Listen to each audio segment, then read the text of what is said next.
चलिए देखने का प्रयास करते हैं हम क्रोमोसोमल इन्वर्जन।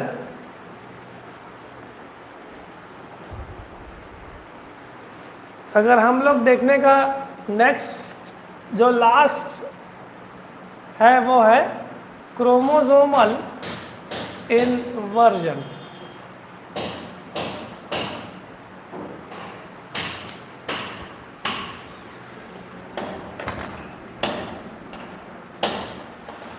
तो आप क्रोमोसोमल इन्वर्जन को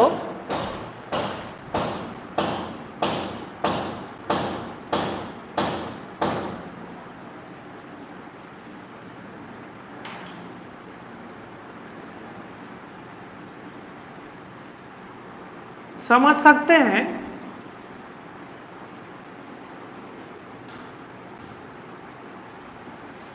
अगर ये क्रोमोसोमल सेगमेंट्स का दो पार्ट्स है, दो आर्म्स हैं और यहाँ पे सेगमेंट को मैं मान के चलिए आपने A B C D E F G H के नाम से रखा हुआ है। अब देखिए इस क्रोमोसोम में अगर दो ब्रेक हो, अगर ये क्रोमोसोम 2 ब्रेक हो, अब ब्रेक होने के बाद उसका सेगमेंट 180 डिग्रीज रोटेट होकर के उस क्रोमोसोम के साथ अटैच हो जाए। मान के चलिए कि ये वाला जो सेगमेंट है ये ब्रेक हुआ और 180 डिग्रीज जो है यहाँ से ब्रेक हो, यहाँ से ब्रेक हुआ तो 2 ब्रेक्स हुए और ये 180 डिग्रीज रोटेट होकर के ज्वाइन हो जाए, रीजॉइन हो जाए, तब हम लोगों को जो रिजल्टिंग कंडीशंस देखने को मिलेंगे वो इन्वर्जन के कंडीशंस देखने को मिलेंगे। नाम ही ये बात को बता रहा है, इन्वर्जन या फिर इन्वर्ट। तो आप देख सकते हैं जो हमारे पास जो सीक्वेंस होगा वो होगा A B E D C F G H. ठीक है, तो 2 ब्रेक्स क्रोमोसोम में हुए और वो ब्रेक होने के बाद वो सेगमेंट 180 डिग्री रोटेट करके उस क्रोमोसोम से अटैच हो जाए, रीजॉइन हो जाए, तो रिजल्टिंग केस हम लोगों को एक्चुअल सेगमेंट के जस्ट 180 डिग्रीज रोटेशन में देखने को मिलेगा।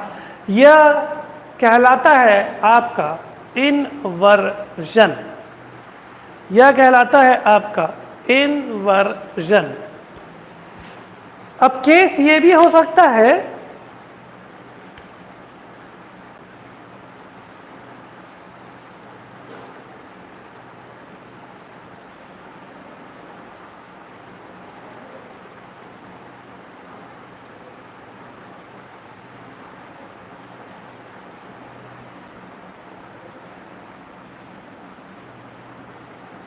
इस वाले केस में ये इन्वर्जन कहलाया, इस वाले केस में सेंट्रोमियर्स का इन्वॉल्वमेंट नहीं है।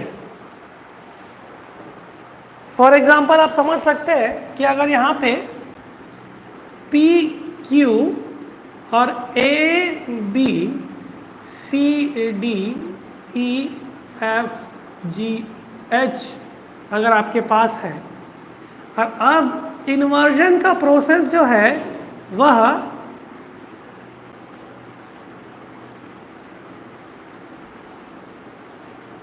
सेंट्रोमियर्स को इन्वॉल्व करता हुआ, सेंट्रोमियर्स को इन्वॉल्व करता हुआ हो।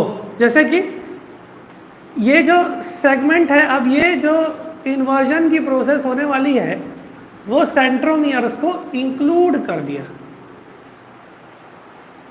ठीक, ये सेगमेंट टूटेगा, 180 डिग्री घूमेगा और इन्वर्जन का प्रोसेस होगा तो हम लोगों के पास B A Q C D E F G H आ जाएगा। तो आप लोगों के पास दो केस है, एक में सेंट्रोमियर्स का इन्वॉल्वमेंट है और एक में सेंट्रोमियर्स ऐसा इन्वर्जन जिसमें सेंट्रोमियर्स का इन्वॉल्वमेंट हो, और एक ऐसा इन्वर्जन जिसमें सेंट्रोमियर्स का इन्वॉल्वमेंट नहीं हो। जिस इन्वर्जन में सेंट्रोमियर्स का इन्वॉल्वमेंट नहीं होता उस इन्वर्जन को हम लोग पैरासेंट्रिक इन्वर्जन कहते हैं, और जिस इन्वर्जन में इन्वॉल्वमेंट सेंट्रोमियर का हो वह पेरीसेंट्रिक इन्वर्जन हम उसको कहेंगे।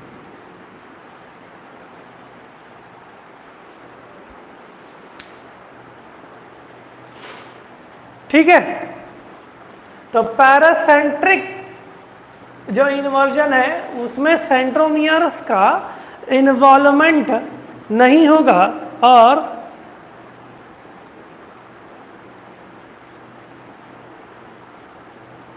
और पेरीसेंट्रिक इन्वर्जन में आपका सेंट्रोमियर्स का इन्वॉल्वमेंट होगा।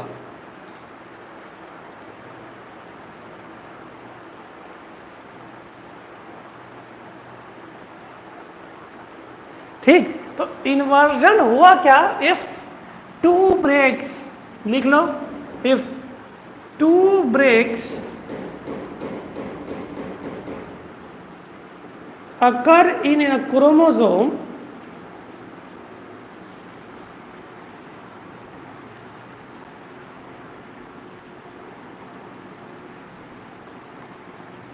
the broken region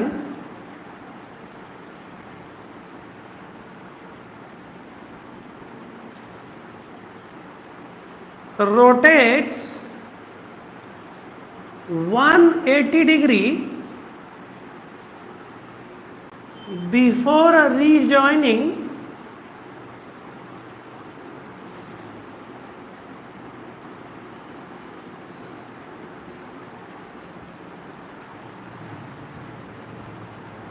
then it creates a mutation, a chromosome mutation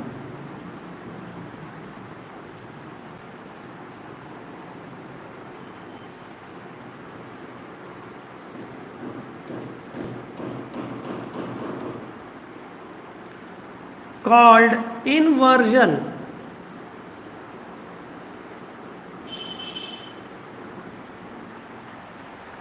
तो जब टू ब्रेक्स क्रोमोसोम में हो रहे हैं और वो रीजन 180 डिग्री रोटेट हो करके रीजॉइन हो रहा है उसको हम लोग इन्वर्जन कह रहे हैं।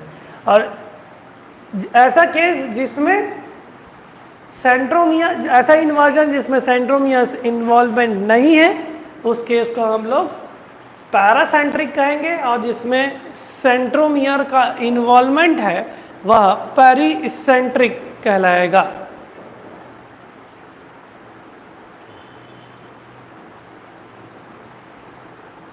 ठीक, तो इस इन्वर्जन से मियोसिस में अगेन जो डिवीजन है वो उसमें सेगमेंट्स के जो एक्सचेंज होने हैं वो सेगमेंट्स नॉर्मल क्रोमोसोम्स से ना, नॉर्मल क्रोमोसोम कंडीशन से ना होकर के कुछ एबनॉर्मेलिटीज मियोसिस में भी देखने को मिल गए। तो उस एबनॉर्मेलिटीज को हम लोग पढ़ने का प्रयास करेंगे। तो सबसे पहला हम लोग पैरासेंट्रिक क्रोमोसोम इन्वर्जन को देखने की कोशिश करते हैं। तो पैरासेंट्रिक इन्वर्जन अगर हम लोग देखें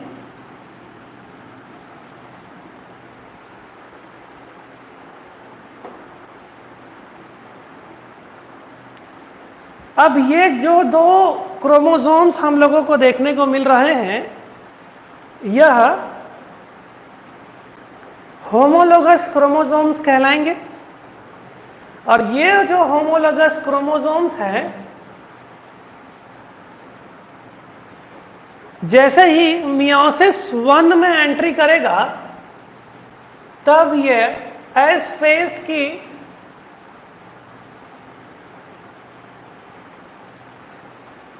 एस फेज में जा करके इसका जो जेनेटिक मटेरियल है वह डबल हो जाएगा।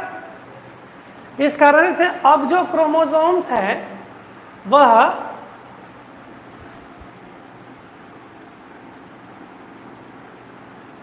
डबल स्ट्रक्चर्ड क्रोमोसोम्स कहलाएंगे। और मैं एक आर्म ऑफ क्रोमोसोम को कुछ इस तरह से डिनोट कर रहा हूं। लाइन डायग्राम पे कन्वर्ट कर दिया मैंने इसको।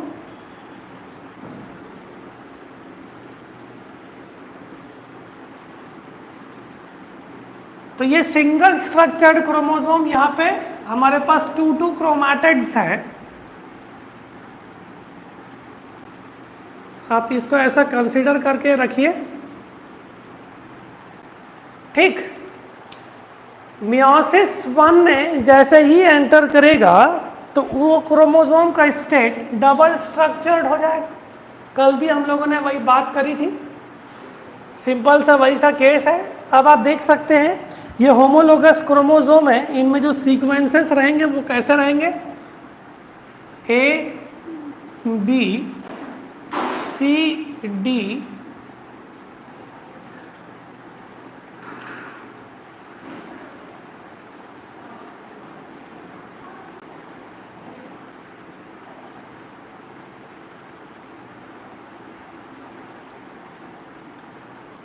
ई एफ जी एच, दूसरा है A B C D E F G H, ठीक। ये सीक्वेंस रहेगा। सेकेंड वाले क्रोमोसोम को देखते हैं, हमारे पास क्या कंडीशंस देखने को मिलेंगे, ए बी ई रहेगा, डी रहेगा, सी रहेगा। ये इन्वर्जन वाला प्रोसेस है, एफ जी एच। ऐसा ही इसका डुप्लीकेशन होगा तो A B E D C F G H. कुछ नहीं हुआ है, केवल मियोसिस में जब एंट्री हुई है तब हम लोगों को ये केस देखने को मिला है। अब मियोसिस 1 में क्रॉसिंग ओवर का जब प्रोसेस होगा उस केस में हम लोगों को तो 2 क्रोमोसोम्स के बीच में क्रॉसिंग ओवर होने वाला है ना। तो 2 क्रोमोसोम सेगमेंट्स के बीच में क्रॉसिंग ओवर होगा, तब हम लोगों को जो स्थिति देखने को मिलेगा, ध्यान से देख लेना सभी लोग। पहले वाले क्रोमोसोम को मैं आपके सामने बनाने का प्रयास कर रहा हूं। यह उसका सेंट्रोमियर और ये उसका एक आर्म। ये देखिए, ये मैंने पहला वाला आर्म बनाया, ठीक। ये जो पहला आर्म, ये मैंने इसके लिए दूसरा आर्म बनाया, ठीक है।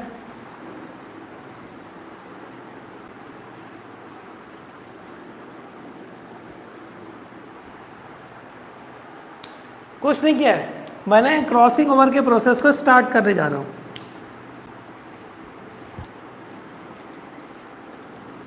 और इन सेगमेंट्स के नाम लिख देते हैं, A B C D E F G H, ठीक। Similarly A B C D E F G, G को एक साथ और ये एच। क्योंकि हमको ये बात पता है कि पेयरिंग होकर के बाइवेलेंट का फॉर्मेशन करते कौन, आपके क्रोमोसोम्स। तो मैंने क्रोमोसोम नंबर 1 को कुछ इस तरह से दिखा दिया।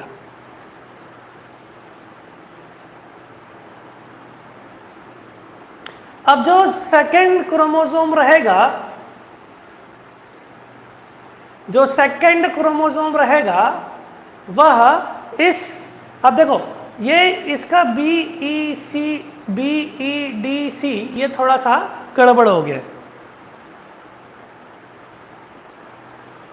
है ना, तो यहां पे थोड़ी सी गड़बड़ी हो गई है।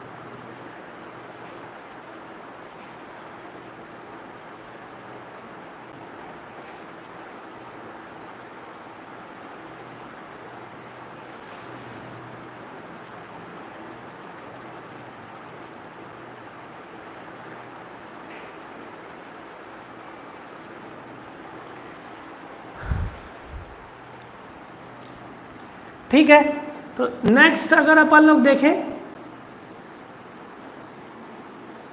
सेकेंड आर्म के बारे में ध्यान से देखिए। ये जो आर्म है ये कुछ इस तरह से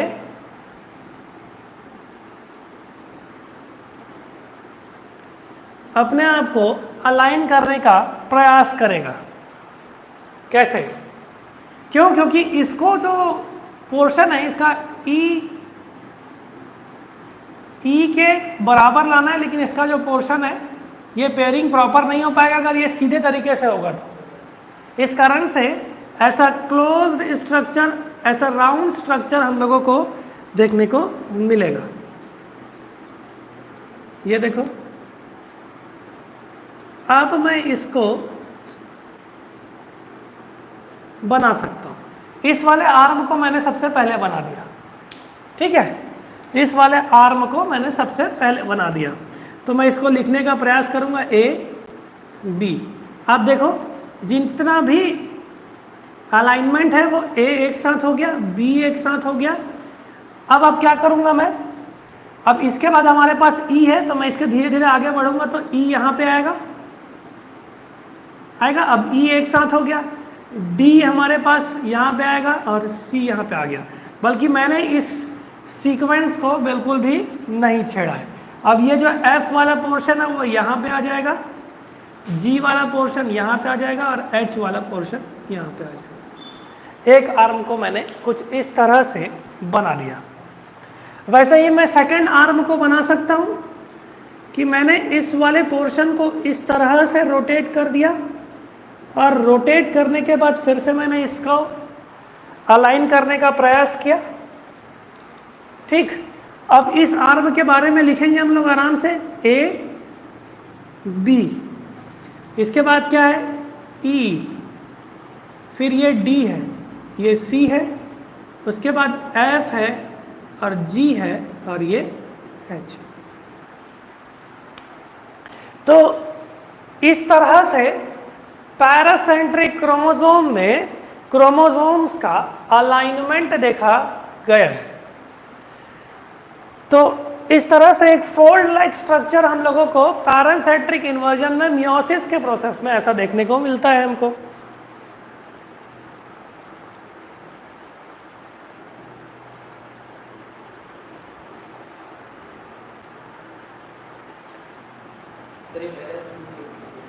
हाँ, अब देखिए जो क्रॉसिंग ओवर है उसकी प्रक्रिया को बहुत ध्यान से देखिए। क्रॉसिंग ओवर मान के चलिए कि सी और इस पोर्शन पे क्रॉसिंग ओवर की प्रोसेस हो रही है, इस पोर्शन पे क्रॉसिंग ओवर का प्रोसेस हो रहा है। ठीक,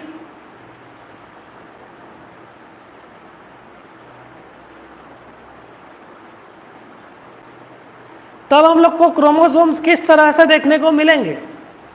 देखिए, पहला जो सेगमेंट क्रॉसिंग ओवर होने के बाद कैसा दिखने को मिलेगा, हमको बनाने का प्रयास करते हैं।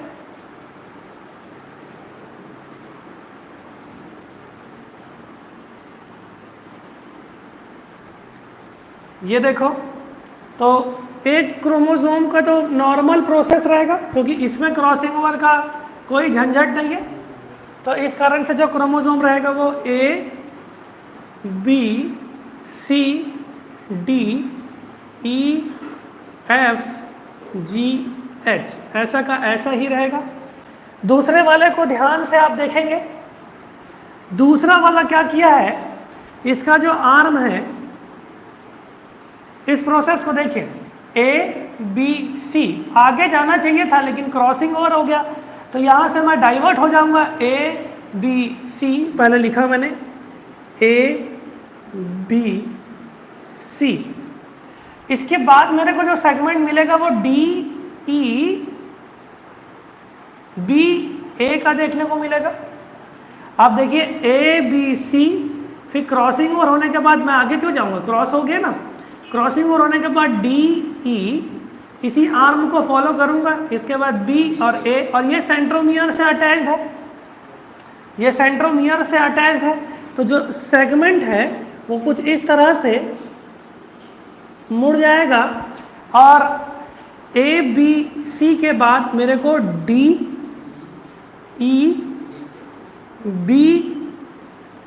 देखने को मिलेगा, और ये जो पोर्शन है ये सेंट्रोमियर से अटैच्ड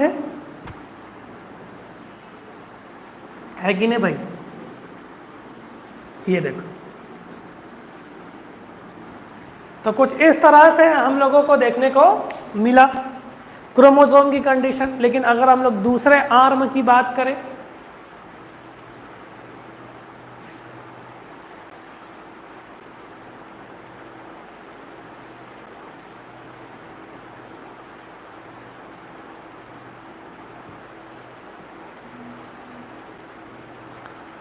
अब इसके दूसरे आर्म की बात करेंगे तो हमारे पास क्या देखने को मिलेगा, ये देखो, यहां से ये डाइवर्ट हो गया तो ये वाला आर्म बच गया ना इसका, ये तो ये वाला आर्म था, अब ये वाला आर्म इसका बच गया, तो ये HGFC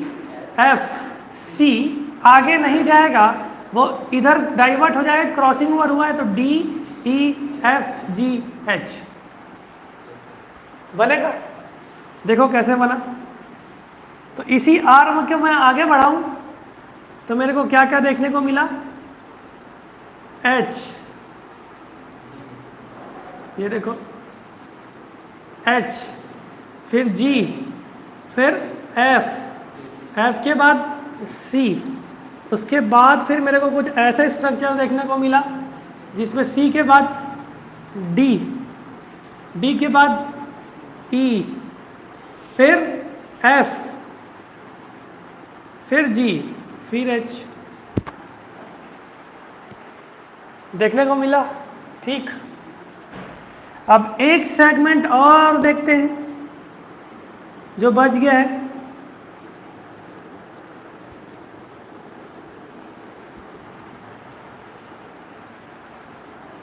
उसमें कोई नाटक है ही नहीं। क्यों? क्योंकि ये वाला कवर अप हो गया, ये वाला A B E D C F G H ऐसे का ऐसे ही रहेगा, क्योंकि उसमें क्रॉसिंग ओवर तो हुई ही नहीं। तो ये होगा A B E D C F G H। तो इस तरह से क्रॉसिंग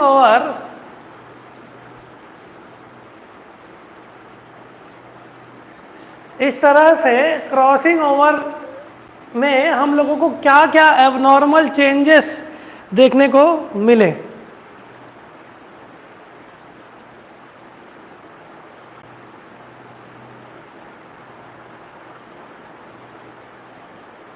ये हम लोग समराइज करने की कोशिश करेंगे, आप लोग एकदम आराम से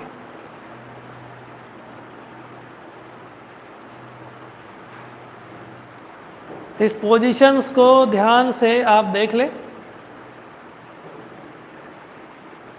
तो सबसे पहली बात आपको ध्यान में रखना पड़ेगा, इस इन्वर्जन में हम लोगों को, इस लूप को हम लोग इन्वर्जन लूप कहेंगे।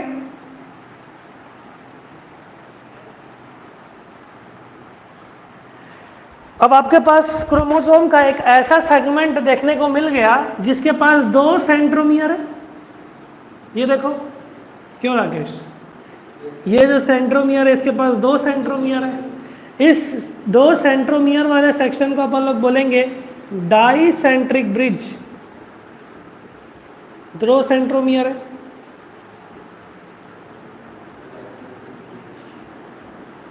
और इसमें आपको सेंट्रोमियर देखने को ही नहीं मिल रहा है। इसका मतलब क्या, इस क्रोमोसोम में हम लोगों को सेंट्रोमियर नहीं देखने को मिला, इसको अपन लोग बोलेंगे एसेंट्रिक ब्रिज।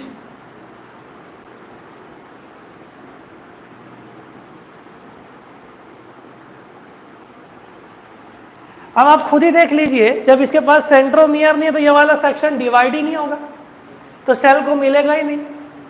मिलेगा क्या? नहीं मिलेगा। जिसके पास सेंट्रोमियर है वहां से टूटता है क्रोमोसोम। इस कारण से हम लोगों को डिलीशन का प्रोसेस भी देखने को मिलेगा।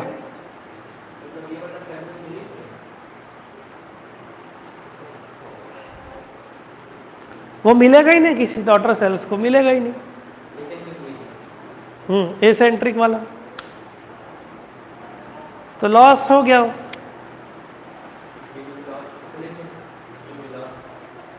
हाँ लिख सकते हो। तो आप देख सकते हो कि एक इन्वर्जन ने मियोसिस के स्टेट पे क्या क्या चीजों को कंप्लीट कर गया। अब हम लोग बहुत सारे क्वेश्चंस इंसुलिन को नहीं देखेंगे,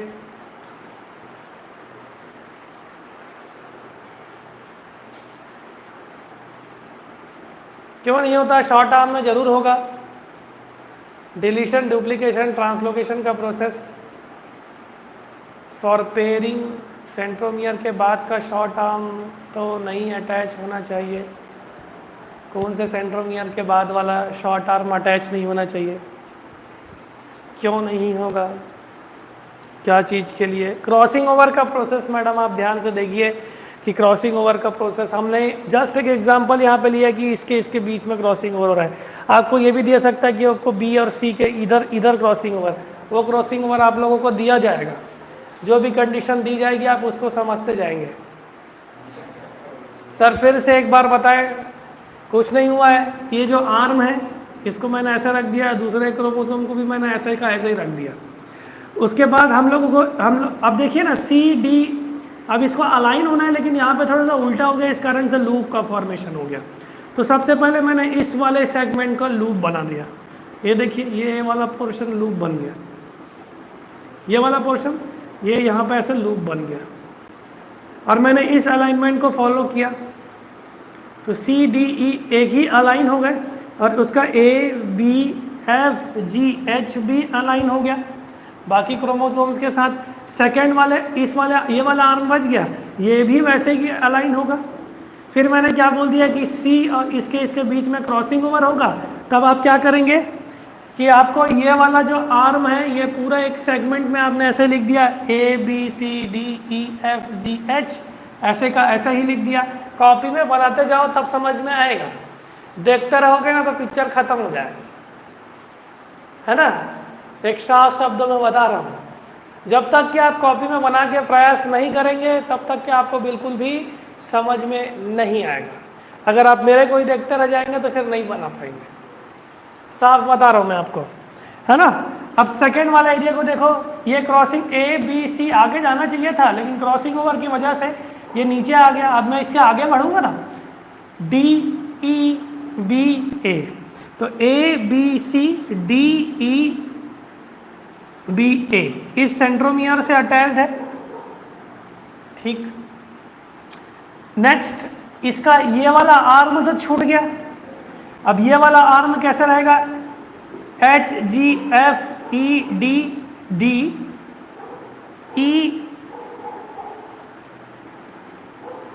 D C F G H, ये वाला आर्म छूट गया था, ये यहाँ से क्रॉसिंग ओवर होकर के विदाउट सेंट्रोमियर प्रेजेंट रह जाएगा, एसेंट्रिक ब्रिज बनाने का काम करेगा।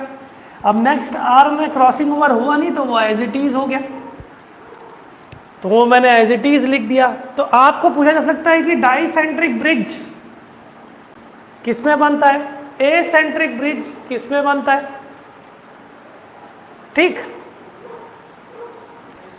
तो ये चीज़ें आप लोगों को ध्यान पे रखनी पड़ेगी। ये वाला क्रोमोसोम्स तो वेस्ट हो गया क्योंकि सेंट्रोमियर इससे अटैच नहीं। जब एनाफेज 2 आएगा, एनाफेज 2 आएगा या एनाफेज 1 आएगा तो ये सेपरेट कैसे होगा बताओ, ये तो अलग वाला भाग हो गया ना।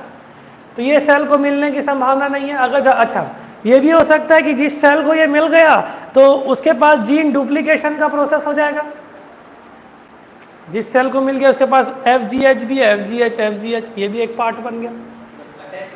हाँ, तो लेकिन ये जाएगा नहीं, ये तो बेचारा वेस्ट हो गया टूट टाट के इधर उधर, तो मियोसिस का प्रोसेस एबनॉर्मल हो गया।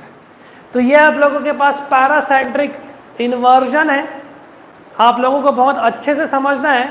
सेम एग्जाम्पल आप लोग पेरिसेंट्रिक में लेंगे और प्रयास करेंगे। जो मैंने आपको इससे पहले जो क्रोमोसोम बताया है वो पेरिसेंट्रिक का एग्जाम्पल आप लेंगे और क्रॉसिंग ओवर इसी तरह से इसी जगह पर करवाएंगे और मेरे को रिजल्ट्स बताएंगे। पेरिसेंट्रिक में आप लोग सेंट्रोमियर का इन्वॉल्वमेंट करेंगे, क्रॉसिंग ओवर वही करेंगे जहाँ पे मैंने यहाँ पे किया है, सेम जगह पे, ठीक है, और उनके रिजल्ट्स बताने का प्रयास करेंगे। तो ये वाला टॉपिक जो है इन्वर्जन पेरिसेंट्रिक वाला पोर्शन बचता है। नेक्स्ट क्लास में उसका जल्दी से एक एग्जांपल देखने के बाद हम लोग नेक्स्ट आगे बढ़ जाएंगे, स्ट्रक्चर ऑफ क्रोमोसोम और बेसिक्स ऑफ सेल साइकिल की तरफ हम लोग आगे बढ़ जाएंगे। एम फेज वाला वीडियो आप बहुत ध्यान से देखेंगे। तब तक के लिए आप सभी का बहुत बहुत धन्यवाद। नेक्स्ट क्लास आप लोगों की अभी तुरंत लाइफ साइंस की क्लास ऑनलाइन होगी, तो आप लोग उसमें जा कर के जुड़ सकते हैं। उसके बाद 6 बजे आपकी पार्ट 1 की भी क्लास होगी। Thank you.